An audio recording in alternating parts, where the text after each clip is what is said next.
नमस्ते प्रिय श्रोताओं, फिर से मैं इलेक्शियन, आपका कथावाचक, जादूगर और सच्चा मित्र आपके साथ हूं। मेरी चमत्कारी पुस्तकालय वह स्थान है जहां सबसे अद्भुत कहानियां जीवंत हो उठती हैं। में आपका स्वागत है। कुछ समय पहले हम सब ने मिलकर जादुई चिड़ियाघर की यात्रा की थी।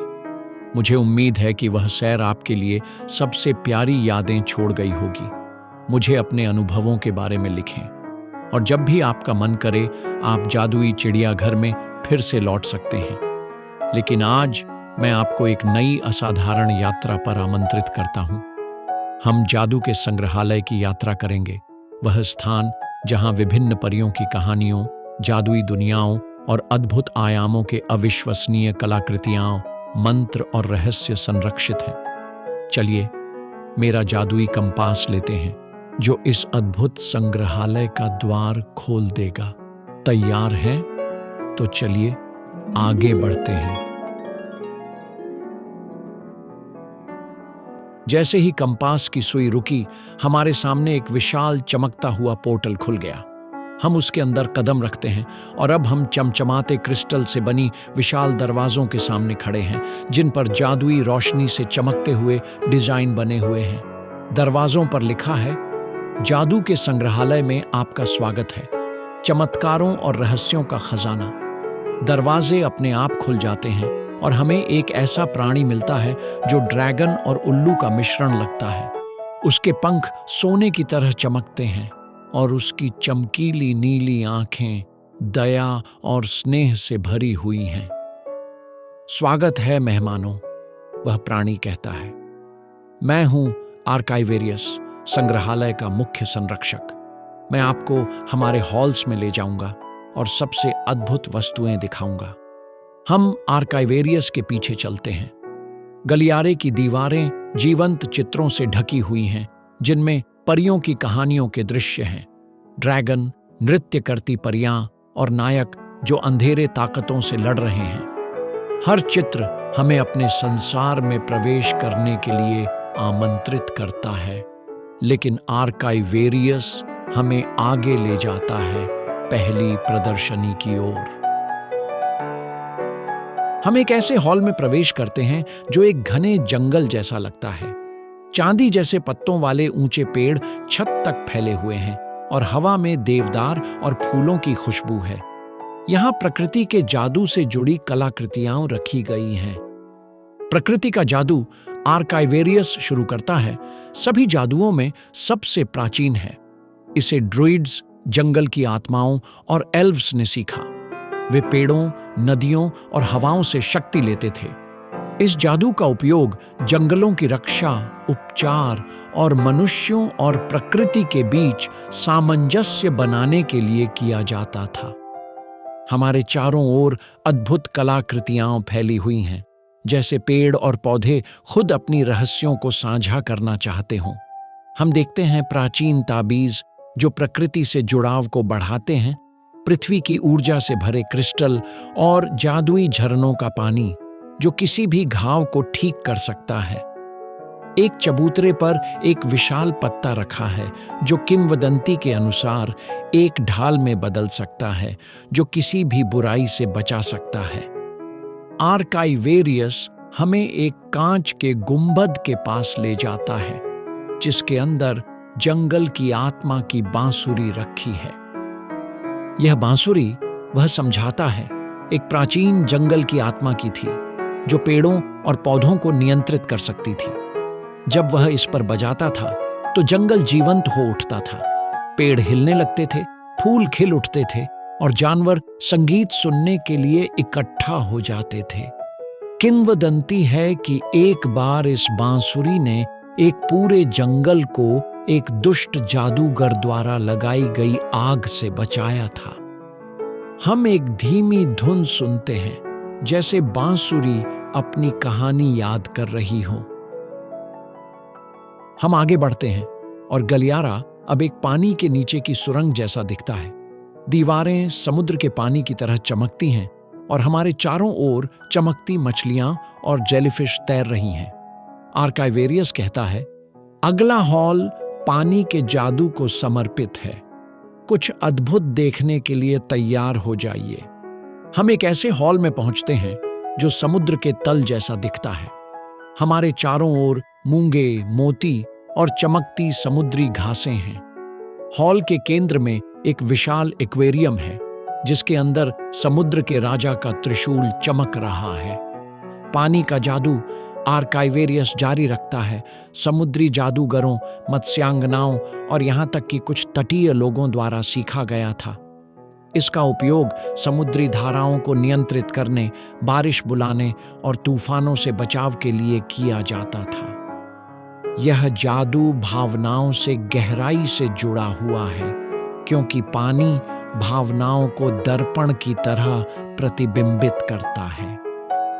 हमारे चारों ओर जादुई वस्तुओं से भरी एक पानी के नीचे की दुनिया जीवंत हो उठती है। हम देखते हैं शंख, जो आवाज को बढ़ाकर उसे सम्मोहक गीत में बदल सकते हैं, इच्छाएं पूरी करने वाले मोती और पानी के पात्र जो कभी सूखते नहीं। हम प्राचीन नक्शे देखते हैं जिन पर डूबे हुए शहरों को चिह्नित किया गया है, और जादुई जाल जो मछलियों को नहीं बल्कि सपनों को पकड़ सकते हैं। यह त्रिशूल, आर्काइवेरियस बताता है, एक प्रसिद्ध समुद्री राजा का था। वह महासागरों को नियंत्रित कर सकता था, तूफान बुला सकता था या लहरों को शांत कर सकता था। किंवदंती है कि एक बार इस त्रिशूल ने एक पूरे शहर को सुनामी से बचाया था। हम देखते हैं कि त्रिशूल नीली रोशनी से चमक रहा है, जैसे उसमें अब भी समुद्र की शक्ति जीवित हो। लेकिन हमें अगला हॉल देखना है। अब गलियारा अंधेरा हो जाता है, लेकिन दीवारें सितारों से भरी हुई हैं जो नरम सुनहरी रोशनी में चमक रही हैं। हमें ऐसा लगता है जैसे हम ब्रह्मांड के वातावरण में घिर गए हैं। अगला हॉल सितारों और आकाश के जादू को समर्पित है, आर्काइवेरियस कहता है। हम एक ऐसे हॉल में प्रवेश करते हैं जहां छत रात के आकाश की तरह दिखती है, सितारों से भरी हुई। हमारे पैरों के नीचे की जमीन पारदर्शी लगती है और हम देखते हैं कि हमारे नीचे धीरे धीरे ग्रह और धूमकेतु घूम रहे हैं। हवा में एक धीमी घंटी की आवाज सुनाई देती है, जैसे सितारे अपनी धुन गा रहे हों। सितारों का जादू, आर्काइवेरियस कहता है, सितारों के जादूगरों और ज्योतिषियों द्वारा सीखा गया था। इसका उपयोग भविष्यवाणी करने, रास्ते खोजने और यहाँ तक कि जादुई वस्तुएं बनाने के लिए किया जाता था। यह जादू अनंतता और ब्रह्मांड के रहस्यों से जुड़ा हुआ है। हमारे चारों ओर जादुई वस्तुओं से भरा एक पूरा ब्रह्मांड फैला हुआ है। हम देखते हैं सितारों के नक्शे जो अंधेरे में चमकते हैं, क्रिस्टल जिनमें गिरते हुए सितारे कैद हैं, और जादुई दूरबीनें जो न केवल दूर के ग्रहों को बल्कि भविष्य को भी दिखा सकती हैं। हम प्राचीन ताबीज देखते हैं जो यात्रियों की रक्षा करते हैं, और रेत घड़ियाओं जिनमें रेत की जगह सितारों की चिंगारियां बहती हैं। हॉल के केंद्र में भाग्य की एस्ट्रोलैबिया हवा में घूम रही है, नरम चमक से घिरी हुई। उसकी सतह जटिल डिजाइनों से ढकी हुई है जो लगातार बदलते रहते हैं, जैसे वे अपनी जिंदगी जी रहे हों। यह एस्ट्रोलैबिया, आर्काइवेरियस समझाता है, भविष्यवाणी कर सकती थी। इसे सितारों के जादूगरों ने बनाया था ताकि नायकों को उनका रास्ता खोजने में मदद मिल सके। किंवदंती है कि एक बार इसने एक खोए हुए राजा को रास्ता दिखाया, जिसने घर लौटकर अपने राज्य को बचाया। आर्काइवेरियस दिखाता है कि एस्ट्रोलैबिया कैसे काम करती है। वह उसकी सतह को छूता है और हमारे सामने सितारों के आकाश का एक होलोग्राफिक चित्र उभरता है जो नई नक्षत्रों को बनाते हुए घूमने लगता है। हर नक्षत्र अपनी कहानी बताता है और हमें महसूस होता है कि एस्ट्रोलैबिया में अनगिनत रहस्य छिपे हुए हैं। लेकिन आर्काइवेरियस हमें आगे ले जाता है। अब गलियारा एक महल के हॉल जैसा दिखता है जिसमें ऊंची छतें और जलते हुए मशालें हैं। हमें प्राचीन पुस्तकों और जादू की खुशबू महसूस होती है। आगे हमें जादुई ग्रंथों के हॉल में जाना है। आर्काइवेरियस कहता है और यह ज्ञान और मंत्रों के जादू को समर्पित है। हम एक ऐसे हॉल में पहुंचते हैं जहां अलमारियां प्राचीन पुस्तकों से भरी हुई हैं। हर किताब अपनी रोशनी में चमकती है और कुछ तो फुसफुसाती है, जैसे वे अपने रहस्यों को साझा करना चाहती हों। हवा में प्राचीन कागज और स्याही की खुशबू है। ज्ञान का जादू, आर्काइवेरियस कहता है, जादूगरों, रसायनविदों और विद्वानों द्वारा सीखा गया था। इसका उपयोग मंत्र बनाने, दुनिया का अध्ययन करने और यहां तक कि वास्तविकता को बदलने के लिए किया जाता था। इस जादू के लिए अत्यधिक ध्यान और बुद्धिमत्ता की आवश्यकता होती है। अलमारियों और चबूतरों पर हमारे सामने जादुई रहस्यों की पूरी लाइब्रेरी खुल जाती है। हम देखते हैं पंख जो खुद लिखते हैं, स्याहीदानी जिनमें स्याही कभी खत्म नहीं होती, और स्क्रॉल जो केवल योग्य लोगों के सामने खुलते हैं।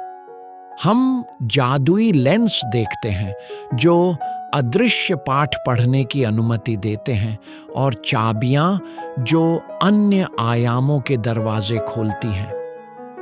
हॉल के केंद्र में एक चबूतरे पर समय के मंत्रों की किताब रखी है। उसका कवर घड़ियों से सजा हुआ है जिनकी सुइयां उल्टी दिशा में चल रही हैं। यह किताब, आर्काइवेरियस कहता है, ऐसे मंत्रों को समेटे हुए है जो समय को धीमा, तेज या यहां तक कि रोक सकते हैं। इसे एक महान जादूगर ने बनाया था ताकि समय के टूटने से उत्पन्न आपदा से दुनिया को बचाया जा सके। आर्काइवेरियस किताब खोलता है और पन्ने खुद ब खुद पलटने लगते हैं। एक पन्ने पर हम एक मंत्र देखते हैं जो सुनहरी चमकती हुई अक्षरों में लिखा हुआ है। अचानक हमारे चारों ओर समय धीमा हो जाता है। हम देखते हैं कि हवा में धूल धीरे धीरे हिल रही है और आवाजें गहरी और लंबी हो जाती हैं।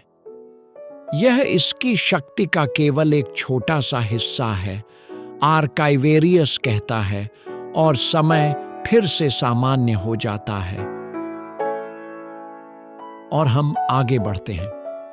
गलियारा अब चमकदार और झिलमिलाता हुआ हो जाता है, जैसे हम इंद्रधनुष पर चल रहे हों।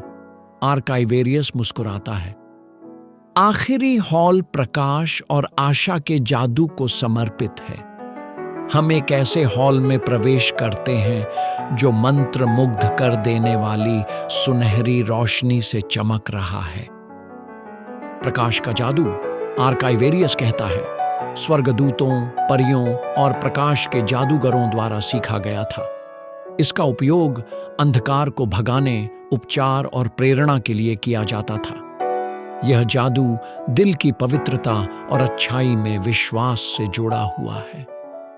हमारे चारों ओर प्रकाश और गर्मजोशी से भरी वस्तुएं चमक रही हैं। हम देखते हैं दर्पण जो केवल अच्छाई को प्रतिबिंबित करते हैं, क्रिस्टल जो गर्मी का उत्सर्जन करते हैं, और ताबीज जो अंधकार से बचाते हैं। हम चमकते हुए पंख देखते हैं जो सौभाग्य लाते हैं, और कटोरे जो आत्मा को ठीक करने वाले पानी से भरे हुए हैं। हॉल के केंद्र में अनंत आशा का दीपक खड़ा है। यह दीपक, संरक्षक आगे कहता है, कभी बुझता नहीं। यह तब जलता है जब दुनिया में कोई अपनी आशा खो देता है, और इसकी रोशनी सबसे गहरे अंधकार में भी रास्ता दिखाने में मदद करती है। किंवदंती है कि इस दीपक ने एक बार एक पूरे गांव को बचाया था जो हमेशा की रात में डूबा हुआ था। हम देखते हैं कि दीपक की रोशनी गर्म हो जाती है, जैसे वह हमारी उपस्थिति को महसूस कर रहा हो। तो दोस्तों, हमारी यात्रा समाप्त हो गई है। हम संग्रहालय के प्रवेश द्वार पर लौटते हैं। जादुई कंपास फिर से चमकने लगता है, हमें घर का रास्ता दिखाते हुए। आपकी यात्रा की याद के रूप में, आर्काइवेरियस कहता है, मैं आप सभी को एक उपहार देना चाहता हूं। आप 3 उपहारों में से एक चुन सकते हैं। पहला उपहार, एक शीशी में आशा की किरण जो हमेशा आपका रास्ता रोशन करेगी। दूसरा, प्रेरणा का पंख जो आपको सुंदरता रचने में मदद करेगा। या तीसरा, यादों का क्रिस्टल जो आपके जीवन के सबसे कीमती पलों को सहेज कर रखेगा। चुनें और यह उपहार हमेशा आपके दिल में रहेगा। हम आर्काइवेरियस का आतिथ्य के लिए धन्यवाद करते हैं और पोर्टल में कदम रखते हैं। तो हम चमत्कारी पुस्तकालय में लौट आए हैं, लेकिन जादू के संग्रहालय की यादें और आर्काइवेरियस के उपहार हमेशा हमारे साथ रहेंगे। मैंने व्यक्तिगत रूप से प्रेरणा का पंख चुना ताकि मैं आपके लिए और भी अधिक जादुई कहानियां और रोमांच रच सकूं। और आपने कौन सा उपहार चुना और क्यों? अपने चयन को मुझसे और अन्य श्रोताओं के साथ साझा करें। फिर मिलेंगे प्रिय दोस्तों।